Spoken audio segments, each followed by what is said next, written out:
नमस्कार दोस्तों, मैं विनय दुबे मुंबई से। इस समय हूं मैं इलाहाबाद में। वो इलाहाबाद जो तय करेगा डॉक्टर कफील खान के आगामी भविष्य को। वो इलाहाबाद जहां पे अगले 22 तारीख को सुनवाई होनी है डॉक्टर कफील खान की। आज का वीडियो बहुत सारे लोगों को बुरा लगेगा, मिर्ची के जैसा लगेगा। आज का वीडियो उन तमाम लोगों को ये सोचने में मजबूर कर देगा कि आखिर विनय दुबे बोल क्या रहा है। आज मैं आप लोगों को वो हकीकत का आईना दिखाऊंगा जो आप लोग कभी देखना नहीं चाहते। मैं आज वो सच्चाई आपको सुनाऊंगा जो आप कभी सुनना नहीं चाहते।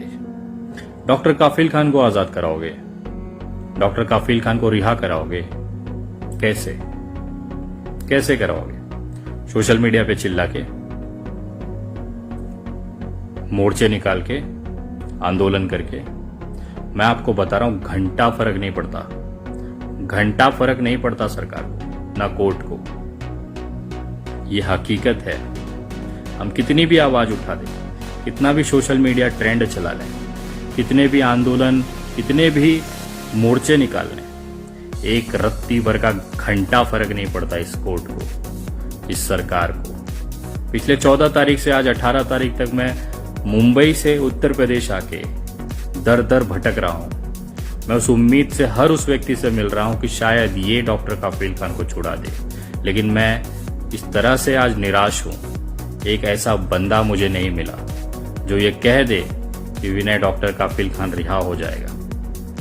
हर वो बंदा जिसके अंदर ये क्षमता थी कि उसके खड़े रहने मात्र से डॉक्टर काफिल खान रिहा हो जाएगा, वो अपने एसी ऑफिस में अपने घरों में बंद हैं। उनको चिंता है कि मैं छुड़ा तो दूं, मेरी फीस कौन देगा?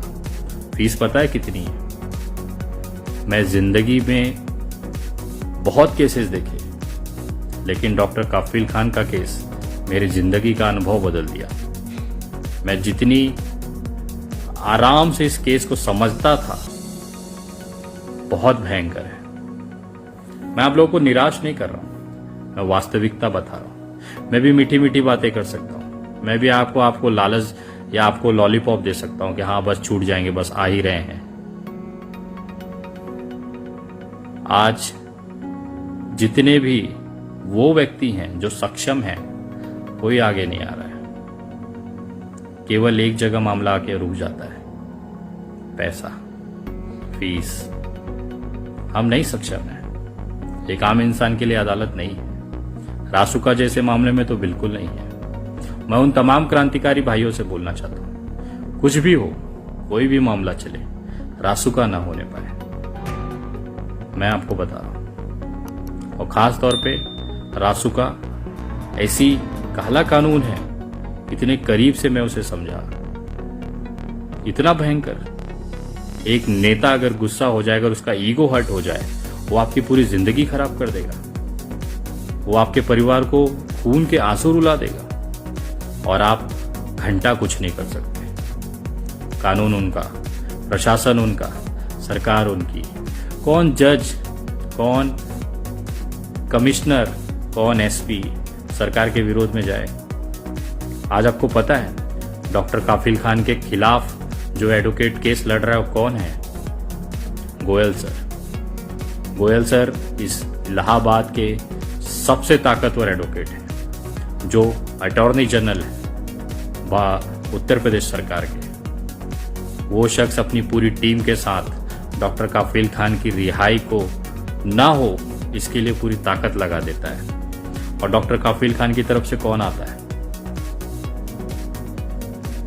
मैं ये नहीं कह रहा हूं कि उनका परिवार कोशिश नहीं कर रहा है, लेकिन वो कोशिश पर्याप्त नहीं है। मैं हमेशा कहता हूं कि पैसा, ताकत और पावर कुछ भी बदल सकता है, कुछ भी करवा सकता है। इसी के लिए सलमान खान ने जो हिरन, काला हिरन की जो हत्या हुई थी, उसमें हिरन को सलमान खान ने नहीं मारा था, वो हिरन ने खुद सुसाइड कर लिया था। मैं आपको उदाहरण दे सकता हूं, ऐसे सैकड़ों उदाहरण इस देश में पड़े। असलियत सभी जानते हैं, लेकिन जब मामला कोर्ट में होता है तो कोर्ट केवल सबूत, आर्ग्यूमेंट पे चलता है, रिपोर्ट्स पे चलता है। वहां हम कितने भी आंदोलन कर लें, कितने भी सोशल मीडिया ट्रेंड कर लें, कितने भी मोर्चे आंदोलन निकाल लें, उसकी कोई औकात नहीं है। मैं तकलीफ होता है मुझे कि मेरी चीजें आप लोग नहीं समझ पा रहे, यहां तक कि उनका परिवार तक नहीं समझ पाया। मैंने सोशल मीडिया के माध्यम से घोषणा किया कि मैं 1 करोड़ रुपए का इनाम दूंगा। मेरी हैसियत नहीं थी। मैंने कहा था कि मैं लोगों से मांग के रास्ते पे खड़े हो के 1-1 रुपया जमा करके मैं इस एडवोकेट्स को या जो भी व्यक्ति डॉक्टर कफील खान को छुड़ाएगा उसे 1 करोड़ की राशि दूंगा। उसके बाद बहुत सारे लोग आगे आ जाते हैं अचानक से, बहुत सारी एक्टिविटी बढ़ जाती हैं, बहुत सारे एडवोकेट्स अपना सोशल मीडिया पोस्ट करते हैं कि मैं केस लड़ना चाहता हूं, आप 1 करोड़ मत दीजिए, 20 लाख दे दीजिए। मैं 20 नहीं 25 लाख देने को तैयार हूं। आप गारंटी लो कि मैं छुड़ा लूंगा 1, 2, 3 हियरिंग में। मैं 20 नहीं 25 नहीं 50 लाख जमा करके दूंगा, गारंटी लो। जब मैं ये बात करता हूं सामने, सब गायब, कुछ नहीं समझ में आता किसी को। बोलते हैं हम कोशिश ही करना है तो 500 एडवोकेट खड़े हैं। मैं 25 लाख या 5-5 हजार दे के हर हियरिंग करा, वो भी तो कोशिश ही करेगा। आपकी कोशिश उसकी कोशिश में क्या फर्क है? आपके अगर इतना दम नहीं है जो खुल के बोल सके कि मैं गारंटी देता हूं 22 तारीख को छूट जाएगा, 25 लाख रुपया टेबल पे रखो, विनय दुबे 25 लाख रुपया टेबल पे रख देगा। गारंटी देने के लिए कोई नहीं है आज। मैं सारे लोगों की बातें सुनता हूं, सारे जजों के अनुभव की बातें सुनता हूं, सारे सीनियर एडवोकेट्स की बात सुनता हूं। सब सुनने के बाद मैं सिर्फ एक ही चीज पूछता हूं, सर 22 तारीख को का डॉक्टर कफील खान छूट जाएंगे, गारंटी दे दीजिए, मैं अभी पैसा रख देता हूं। वो कहते हैं हम कोशिश करेंगे। कोई गारंटी नहीं ले सकता। इस दुनिया की इस धरती पे, इस भारत के संविधान में यही तो खूबसूरती है। सब अनिश्चित है, होगा नहीं होगा नहीं पता, कीमत आप चाहे कितनी खर्ची कर लो। और डॉक्टर कफील का केस में सबसे बड़ी जो दुर्भाग्य है कि सही एडवोकेट, सही गाइडलाइन, सही लीगल रेमेडीज इनके लिए नहीं हो पा रही है। लेकिन मैं हारने वाला नहीं हूं। मैंने कुछ ऐसी व्यवस्थाएं की हैं, मुझे पता है जब सीधे हाथ से काम ना हो तो गलत रास्ता ही सही होता है। तो अब मैं वो हर रास्ता इस्तेमाल कर रहा हूं जहां से डॉक्टर कफील खान रिहा हो जाए। मुझे देखना है इस कानून के अंदर हमारे जैसे लोगों की क्या भूमिका होती है, इस अदालतों में हम जैसे लोग कितने सक्सेस हो पाते हैं, मैं देखना चाहता हूं। और ये केस एक प्रयोग हो गया है इस पूरे भारत के लिए। प्रयोग आपके लिए हो गया है कि आप रास्तों पे चिल्ला रहे हैं, मोर्चे निकाल रहे हैं, सोशल मीडिया पे बातें लिख रहे हैं, आपके मन के अंदर गुस्सा है। ये प्रयोग हो गया है सरकार के लिए। वो देखना चाहती है कि एक आम इंसान कितना चिल्ला सकता है, कितना भौंक सकता है, कितना आंदोलन कर सकता है। ये प्रयोग हो गया है उन एडवोकेटों के लिए कि वो क्या पैतरे इस्तेमाल करें कि डॉक्टर कफील खान को रिहा होने के लिए कोशिश करें। ये प्रयोग हो गया है उस न्यायपालिका के लिए जहां पे भारत का इंसान न्याय की उम्मीद से जाता है। मैं आपको कहना चाहता हूं, डॉक्टर कफील खान अपराधी है, वो एक बेगुनाह इंसान है। अरे वो डॉक्टर है, उसका क्राइम से कहीं दूर दूर तक का लेना नहीं। उसके ऊपर रासुका जैसी धाराएं लगी हैं और देश में एक से एक गैंगस्टर बैठे हुए हैं जो विधायक और सांसद बन चुके हैं। यही तो हमारे देश की लोकतंत्र की खूबसूरती है। मैं आज जो चीज आपसे कहना चाहता हूं, पैसे का काम केवल पैसे से होता है। कुछ लोगों को इसमें धंधा दिखाई देता है। मुझे एक रिटायर्ड जज ने कहा, बहुत खूबसूरत बात कही, मैं मानता हूं कि उन्होंने बहुत वास्तविकता मुझे समझाई। उन्होंने कहा, विनय, डॉक्टर कफील खान 10 दिन के अंदर छूट जाता था अगर सही एडवोकेट सामने आ जाता था, सही एडवोकेट उनकी पैरवी करता था। एक दमदार एडवोकेट जज के सामने खड़ा होता तो जज को मजबूर होना पड़ता उसकी बात सुनने के लिए, समझने के लिए।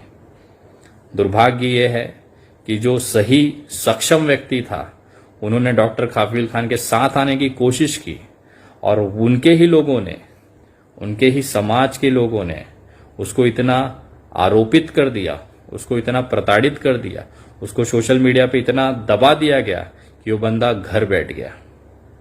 ऐसे बहुत सारे लोग शुरुआत में जब डॉक्टर कफील खान पे रासुका लगी थी, बहुत सारे सक्षम लोग सामने आए थे, लेकिन इनके ही सोशल मीडिया पे कुछ मुस्लिम समाज के लड़के, कुछ ट्रोलर्स उनको ट्रोल कर देते हैं, और वो बेचारा बोलता है भाड़ में जाए दुनिया, हमको क्या करना, मैं बदनाम नहीं हो सकता किसी के लिए, रहे जेल में हमें कोई फर्क नहीं पड़ता, मैं घर पे सुरक्षित हूं, मुझे नहीं पढ़ना ये सब में।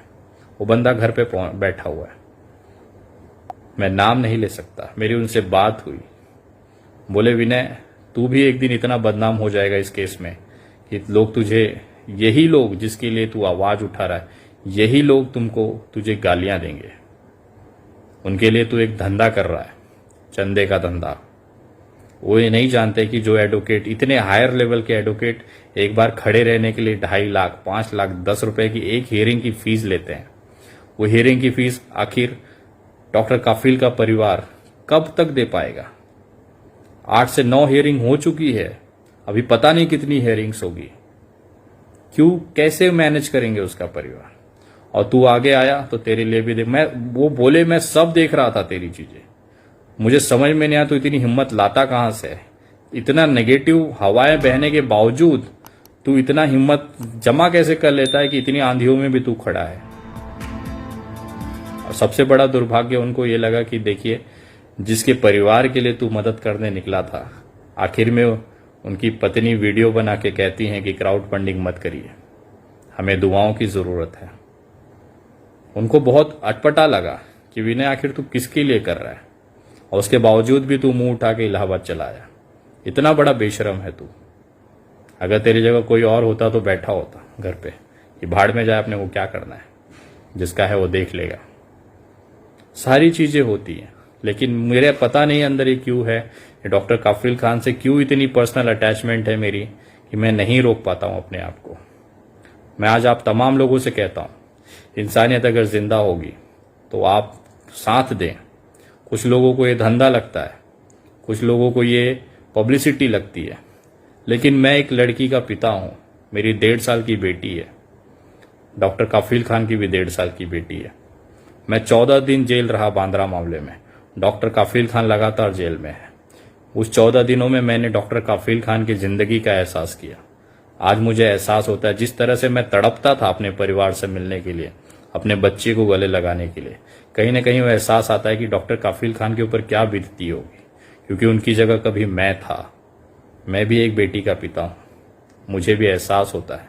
और जेल की बातें, यातनाएं, मानसिक प्रताड़ना वो लोग नहीं समझ सकते जिन्होंने कभी ये परिस्थिति देखी ही नहीं हो।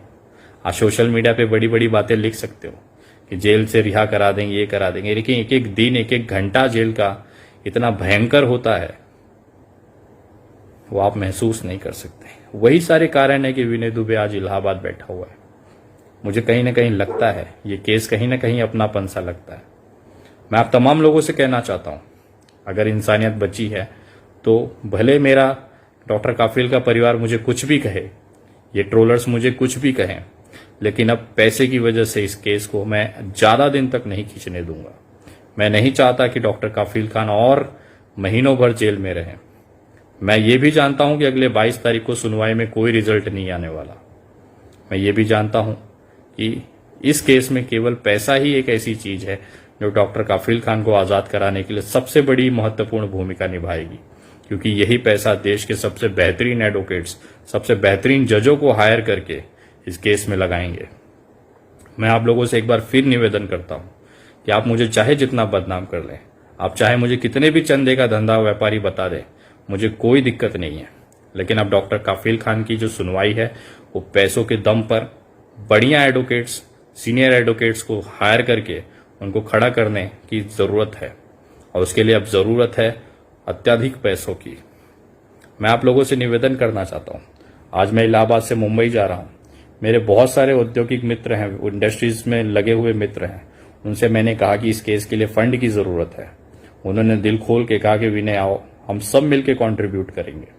आज मैं आप लोगों से निवेदन करता हूं, आपको अगर लगता है ये धंधा है तो आप बिल्कुल मत इसमें सहयोग करिए, लेकिन अगर आपको लगता है कहीं ना कहीं कि इंसानियत के लिए, एक बेगुनाह इंसान को छुड़ाने के लिए जरूरी है, तो कृपया आप